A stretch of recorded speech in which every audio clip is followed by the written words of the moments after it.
अकेलापन एक इतनी गंभीर समस्या है जिससे आजकल हर कोई परेशान है।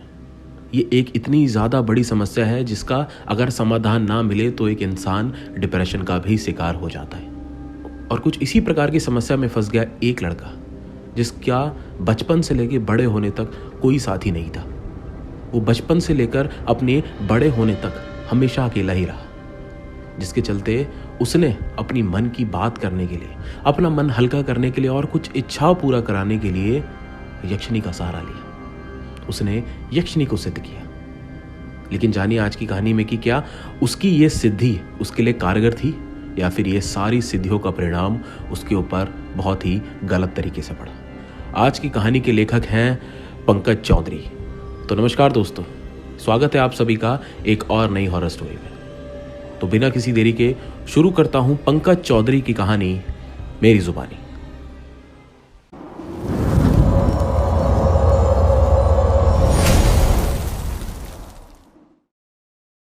यह किस्सा है एक पराग नाम के लड़के का। बचपन से ही पराग एक ऐसा लड़का रहा है जिसका कोई दोस्त नहीं था। शायद उसका नेचर ऐसा था, उसका बर्ताव ऐसा था, लेकिन बचपन से ही उसका कोई दोस्त नहीं रहा। वो खेलने भी जाता, लोगों से, बच्चों से अपनी बात करने जाता, लेकिन उसका कोई ना दोस्त बनता ना ही कोई उसकी बात सुनता। वो हमेशा से ही एक अकेलेपन का शिकार रहा है। और बात रही घर की, तो घर में माता पिता होने के बावजूद भी उसकी अपने पापा से कभी बनती नहीं थी, सिवाय एक माँ ही थी जो उसकी थोड़ी बहुत बात सुन लिया करती थी। और इसी चीज़ों के चलते चलते पराग बड़ा हुआ। उसने अपनी पढ़ाई भी पूरी करी, उसने कॉलेज भी पूरा किया, लेकिन इतने सारे लंबे सफ़र में भी पराग के कोई दोस्त नहीं बने। वो हमेशा से ही अकेला था और अकेला ही रहा। लेकिन पराग को एक चीज़ों का बहुत शौक था। उसे किताबें पढ़नी बहुत पसंद थी। वो पढ़ाई में ज़्यादा अच्छा नहीं था, एक एवरेज स्टूडेंट था, लेकिन उसे बुक्स पढ़ना बहुत पसंद था। वो अपने एग्ज़ाम के टाइम पे भी बुक्स पढ़ता ही रहता था। तो एक शाम वो एक ऐसी ही किताब पढ़ रहा था जिसमें कुछ तंत्र मंत्र के बारे में भी लिखा हुआ था। जब उसने वो किताब पूरी पढ़ी तो उसमें उसे एक शब्द मिला यक्षिणी, और उसके बारे में थोड़ा बहुत लिखा हुआ था। तो उसने उसके बारे में पढ़ा। उस किताब में यक्षिणी के बारे में उसे ज़्यादा कुछ नहीं मिल पाया, तो उसको पढ़ने की उसके अंदर जिज्ञासा इतनी ज़्यादा हो गई कि वो जानना चाहता था कि आखिरकार यक्षिणी है क्या। क्योंकि उस किताब में सिर्फ इतना लिखा था कि ये एक ऐसी ऊर्जा है जो लोगों की इच्छाएं पूरी करती है। इस चीज़ को सुनने के बाद वो चाहता था कि आखिरकार ये है क्या, मैं इसके बारे में जानूं। तो वो एक यक्षिणी के ऊपर पूरी किताब दुकान से खरीद के लाया। और जब वो दुकान से खरीद कर लाया और उसने उस किताब को पूरा पढ़ा तो वो समझ गया कि आखिरकार यक्षिणी है क्या। उस किताब को पढ़ने के बाद उसने मन बना लिया था कि मैं यक्षिणी को पाकर रहूंगा, ताकि मैं अपनी बातें आखिरकार उससे कह सकूं। क्योंकि उसकी ज़िंदगी में ऐसा कोई नहीं था जिससे वो अपनी बातें कह सके। कुछ बातें ऐसी होती हैं कि जो लड़का अपनी माँ के साथ भी शेयर नहीं कर सकता। इसीलिए वो कोई चाहता था कि कोई उसका अपना हो जो उसको समझे, जिसके साथ वो अपनी मन की और दिल की बातें शेयर कर सके, जिसको लेकर उसने यक्षिणी को पाना बेहतर समझा। उस किताब में ये सब भी लिखा था कि आप एक यक्षिणी को किस प्रकार सिद्ध कर सकते हैं। तो उन सारी चीज़ों को मानते हुए उसने फैसला कर लिया था कि मैं यक्षिणी को सिद्ध करूंगा। दरअसल एक यक्षिणी को सिद्ध करने के लिए आपको किसी पेड़ के नीचे सारी तंत्र मंत्र और क्रियाएं करनी होती है, क्योंकि कहा जाता है कि यक्षिणी एक वृक्षों से जुड़ी हुई ऊर्जा है। तो उसने ऐसा ही किया। वो रोज रात को करीब 8 बजे के बाद अपने ही घर के पास में एक जो घना जंगल था उसी में जाकर यक्षिणी को सिद्ध करने के लिए तंत्र मंत्र और सारी साधनाएं करने जाता था। पहले दिन जब वो गया तो वो थोड़ा घबराया, क्योंकि उसकी जो साधना थी वो इतनी आसान नहीं थी। उसने शुरुआत में एक आटे का गोला बनाया। उसके बैग में कुछ सामान थे जो उस किताब में लिखे हुए थे, वो उसने सारे वहां पे रखे, और वो साधना उसे बिना कपड़ों के करनी थी।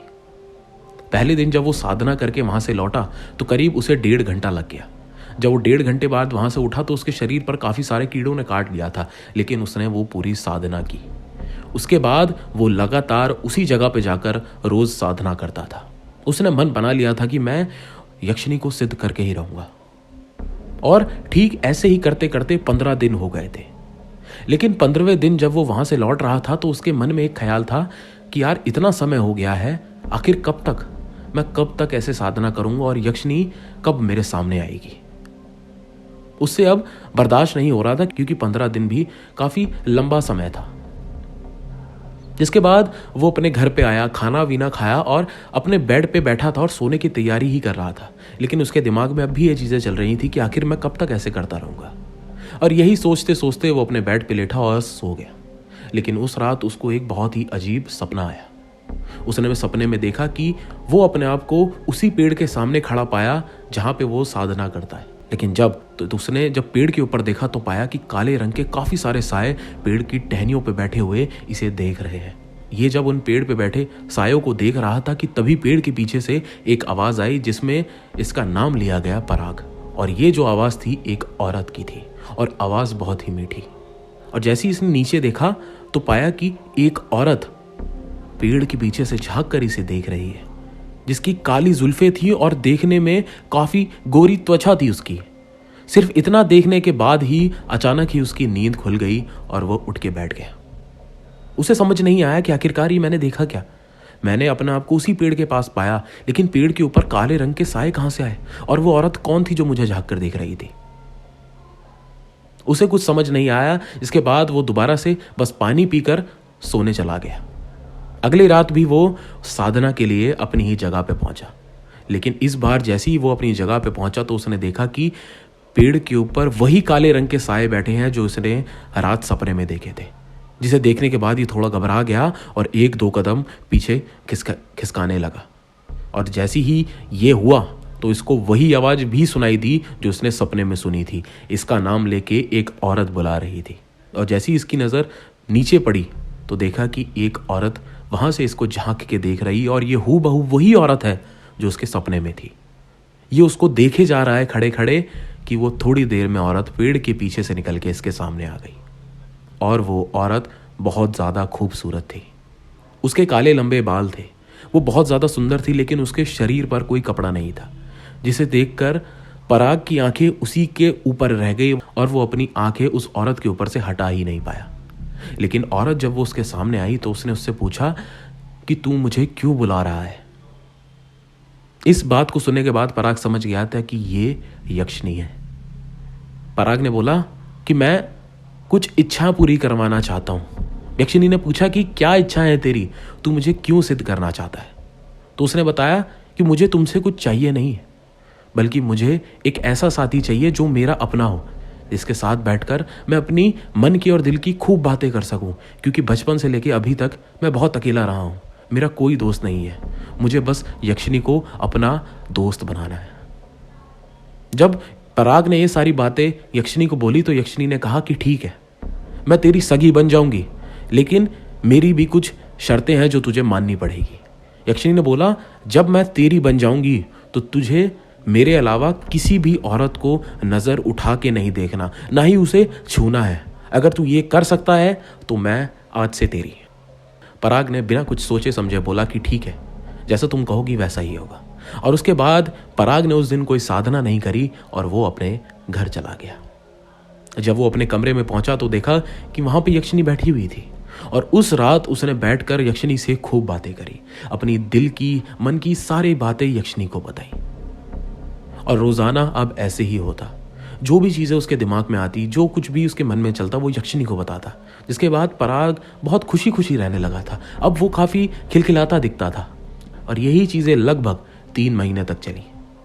पराग अपने परिवार से दूर हो गया था, अपनी माँ से बिल्कुल बात नहीं करता था, पापा से उसकी वैसी ही नहीं बनती थी, दोस्त यार कोई थे ही नहीं। वो बस अपने कमरे में ही रहता था। लेकिन एक शाम एक और घटना घटी, जिसके बाद चीजें थोड़ी थोड़ी बदलने लगी। पराग अपने कमरे में बैठा यक्षिणी से कुछ बातें ही कर रहा था कि तभी उसको अपनी माँ की बहुत जोर से चिल्लाने की आवाज आई। इसके बाद वो अपने कमरे से भागा अपनी माँ को देखने के लिए। जब उसने अपनी माँ को देखा तो पाया कि वो बाथरूम के बाहर नीचे गिरी हुई है फर्श पे। तो वो समझ गया कि माँ को चोट लग गई है। तो उसने अपनी माँ को उठाया और बेड पे लिटा दिया। उसने अपनी माँ से पूछा कि माँ क्या हुआ। तो माँ ने बताया कि मेरा पैर पानी पे पड़ा और मैं फिसल के नीचे गिर गई। उनकी पीठ में काफ़ी दर्द हो रहा था।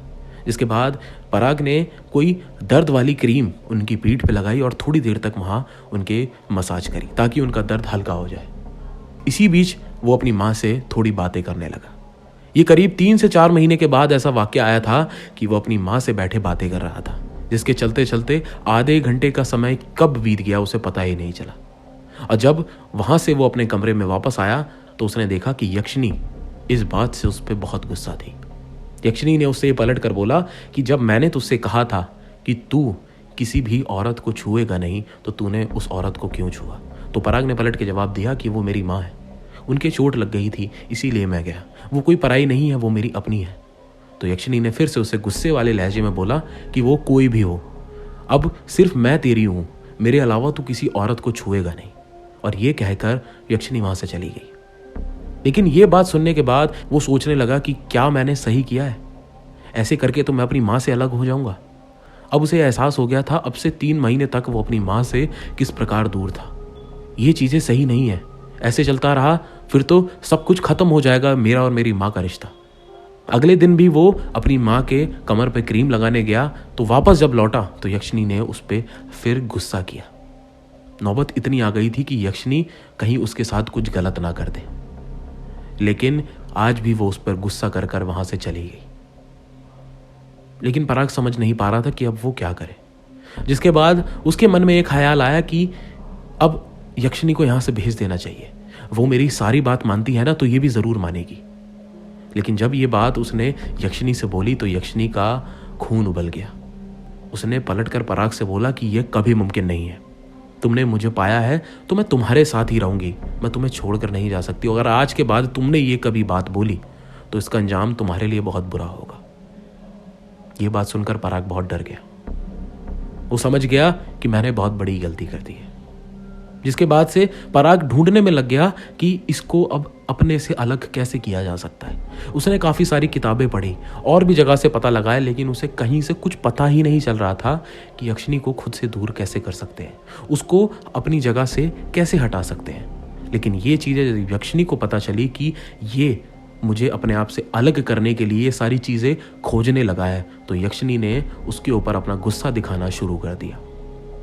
जब भी वो सोकर सुबह उठता तो वो देखता कि उसके शरीर पर कुछ घाव के, कुछ जख्म के निशान पाए जाते, जो उसको सुबह होने पर पता चलते, और दर्द भी तभी होता जब उसकी आंख खुलती।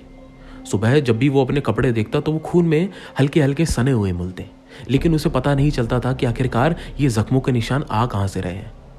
आए दिन जब भी वो सो के उठता तो कहीं ना कहीं उसके जख्मों पे निशान पड़े हुए मिलते थे। लेकिन एक दिन जब वो सुबह उठा और अपने जख्मों को शीशे में देख रहा था तो पराग की मम्मी ने उसे देख लिया। उन्होंने देखते ही बोला कि ये तेरे शरीर में क्या हो रहा है। पराग ने अपनी मम्मी को दूर करने के लिए बोला कि मम्मी पास मत आओ, आप दूर रहो।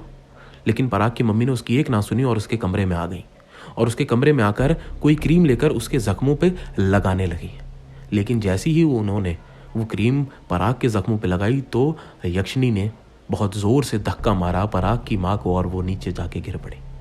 ये बात पराग बिल्कुल सहन नहीं कर पाया और गुस्से से उठा और अपनी मां को वहां से उठाकर बाहर कमरे में ले गया और वहां पे बोला कि मां आप मेरे कमरे में मत आया करो। लेकिन पराग की मां समझ नहीं पा रही थी आखिरकार उनको धक्का दिया तो दिया किसने, और वो भी इतनी जोर से। उसके बाद पराग अपने कमरे में गया और पराग के कमरे में से बहुत जोर से चिल्लाने की आवाजें आ रही थी पराग की।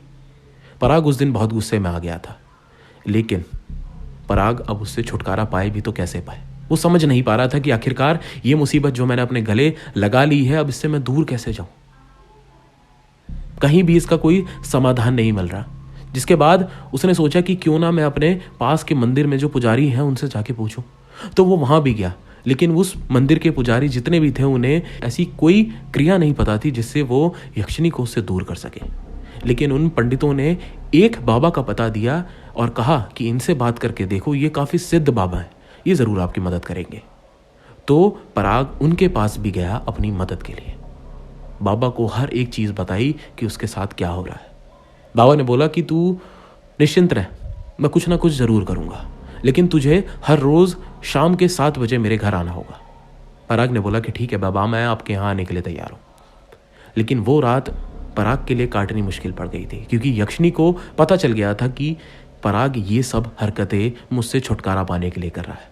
जिसके बाद उसी रात पराग के साथ बहुत गलत हुआ। यक्षिनी ने पराग को मारने की कोशिश करी। वो सो रहा था अपने बिस्तर में कि अचानक से उसे ऐसा लगा कि जैसे कोई उसका गला दबा रहा है, और जैसे ही उसकी आंख खुली तो उसने पाया कि यक्षिणी उसके ऊपर बैठे उसका गला दबा रही है, और वो भी बहुत ज़ोर से। उसने अपनी आंखें बड़ी कर ली है, उसके बाल खुले हुए हैं, और वो बहुत ही भयानक वाली नज़रों से उसे देखकर ये कह रही है कि तू ऐसा क्यों कर रहा है, मैं तुझे ज़िंदा नहीं छोड़ूंगी अगर तूने ऐसा कुछ किया। और वो उसका गला दबाती चली गई, इतनी ज़्यादा तेज़ दबा रही थी कि एक पल तो ऐसा आ गया था कि पराग की आंखें लगभग बंद होने वाली थी, लेकिन तभी यक्षिणी ने उसका गला छोड़ दिया और वहाँ से चली गई। जिसके बाद उस रात पराग बिल्कुल नहीं सोया, लेकिन अगले दिन वो मन बना चुका था कि अगर जाऊंगा तो जाऊंगा, मुझे अब इससे छुटकारा पाना है। तो शाम को 7 बजे वो उन बाबा के पास पहुंचा। वहां पहुंचा तो बाबा ने कुछ पूजा वगैरह उसके साथ बैठकर करनी शुरू करी। उसकी पहनी हुई शर्ट उतरवा के उन्होंने अपने पास रखवा ली। कुछ हवन कुंड में उसके हाथों से कुछ सामान गिरवाया। एक सूखे नारियल में कुछ चीजें डालकर उसके हाथ से किसी सूखी जगह पे रखवाने के लिए बोला। ये सब पहले दिन उन्होंने पराग के हाथों करवाया, और पहले ही दिन से पराग को थोड़े बहुत असर दिखने शुरू हो गए थे। उस रात यक्षिणी उसके सामने एक भी बार नहीं आई। ये चीज देखकर पराग समझ गया था कि हो ना हो अब मुझे इन्हीं सब चीजों से छुटकारा मिल सकता है। ऐसी चीजें लगातार 2 से 3 दिन तक वो बाबा ने पराग के साथ मिलकर करी, लेकिन चौथे दिन बाबा पराग के घर आए। जब वो पराग के घर आए तो माँ ने देखा कि ये कौन है और क्यों आए हैं, लेकिन पराग ने अपनी माँ को बोला कि माँ अब थोड़ी देर के लिए कहीं बाहर चली जाइए, मैं आपको बाद में सब बताता हूँ। उसके बाद बाबा पराग के कमरे में बैठे। उन्होंने वहां पे बैठकर अपनी पूजा और क्रियाएं करनी शुरू करी, और थोड़े समय बाद यक्षिणी उनके सामने आई। उसके बाद बाबा ने उन यक्षिणी से कुछ बातें करी, कुछ बोला जो हिंदी में नहीं था बल्कि कोई और भाषा में था। वो मुझे भी समझ में नहीं आ रहा था कि उन दोनों में आखिरकार बात क्या चल रही थी, लेकिन इतना समझ में आ रहा था कि यक्षिणी का जो लहजा था वो बहुत गुस्से वाला था। लेकिन बार बार बाबा उसे एक लाल पोटली में बंधी हुई कोई चीज दिखा रहे थे, जिसे देखकर यक्षिणी डर रही थी। उस पोटली में क्या था मुझे नहीं पता। बार बार बाबा उसको वो दिखाते थे और वो डर के मारे थोड़ा पीछे हो जाती थी। लेकिन बाद में मुझे इतना पता है, उसी दिन यक्षिणी ने मेरे सामने आकर मुझसे ये बोला कि मैं अभी के लिए तो जा रही हूं, लेकिन तेरा पीछा मैं छोड़ूंगी नहीं। जिसके बाद वो वहां से चली गई। बाबा ने मुझे बताया कि तू निश्चिंत रह, ये वापस लौट के नहीं आएगी, लेकिन तुझे कुछ काम जरूर करना है। उन्होंने काला धागा दिया मुझे और कहा कि तुझे ये आजीवन अपने गले में बांध के रखना है, कभी उतारना नहीं है। और रोज शाम को मुझे पूजा करने के लिए बोला कि रोज शाम को 5 से 7 बजे के बीच में तुझे पूजा खुद करनी है, किसी और से नहीं करवानी। ये 2 चीजें तू करता रहे, तुझे कोई परेशानी नहीं होगी। और हाँ, ये लाल पोटली मैं तुझे देकर जा रहा हूं, इसे कभी खोल के मत देखना। 3 महीने तक तू अपने घर में इसे रखेगा, और 3 महीने बाद इसे किसी चलते हुए पानी या नदी में बहा देना। बस इतना तू काम कर ले, तेरी सारी समस्याएं ठीक हो जाएंगी। और जैसा बाबा ने कहा ठीक मैंने वैसा ही किया। 3 महीने तक वो पोटली मेरे घर में रही। मैंने उसे खोल कर भी नहीं देखा, ना ही मैंने बाबा से पूछा उसमें क्या है, लेकिन मुझे इतना पता था ये जो भी चीज़ है बहुत ताकतवर है। 3 महीने बाद मैंने उसे नदी में बहा दिया, लेकिन उसके बाद से यक्षिणी ने मुझे दिखना बंद कर दिया। उसके जाने के बाद सारी चीज़ें फिर ठीक हो गई थी। अब मैं अपनी माँ के साथ बैठकर बातें कर सकता था। मैंने अपनी माँ को भी बताया कि आखिरकार मैंने क्या किया था। माँ ने मुझे गुस्सा किया, मुझे डांटा, लेकिन वो भी मेरी बात समझी कि आखिरकार मैंने ये सब किया क्यों था। लेकिन मेरे को एक चीज़ आज भी याद आती है, वो ये कि वो जैसी थी उसने मुझे नुकसान पहुंचाया, मेरी माँ को नुकसान पहुंचाया, लेकिन उसके जैसा कोई भी व्यक्ति आज तक उसकी ज़िंदगी में नहीं आया जो इतनी आराम से बैठकर उसकी बातें सुने, उसकी बातें समझे। बेशक वो पलटकर उसको कोई सुझाव ना देती हो, लेकिन उसकी बातें सुनना ही पराग के लिए बहुत था। पराग आज भी यक्षिणी की सिर्फ इस बात को याद करता है कि अगर वो उस समय थी तो वो बस मेरी बातें सुनने के लिए थी, क्योंकि उसके अलावा उसकी ज़िंदगी में कोई नहीं था। दोस्तों, यही थी कहानी पंकज चौधरी की। कहानी कैसी लगी कमेंट करके ज़रूर बताएं। और दोस्तों, मैं आप लोगों से पूछता हूँ, क्या आपके मन में भी कोई ऐसी बात है जो आप किसी से नहीं कह पाते? या आपके दिल भी कुछ कहना चाहता है, लेकिन कुछ बातें होती हैं जो आपके मन में ही रह जाती हैं, तो वो सारी बातें भी आप लोग मुझे कमेंट करके बता सकते हैं। चैनल पे नए हैं दोस्तों, अभी चैनल सब्सक्राइब करके बेल आइकन ऑल पे कर लीजिए, क्योंकि मैं ऐसी ही कहानियाँ आप लोगों के लिए जल्द और लाऊंगा। मिलूंगा आप लोगों से एक और नई हॉरर स्टोरी में। नमस्कार।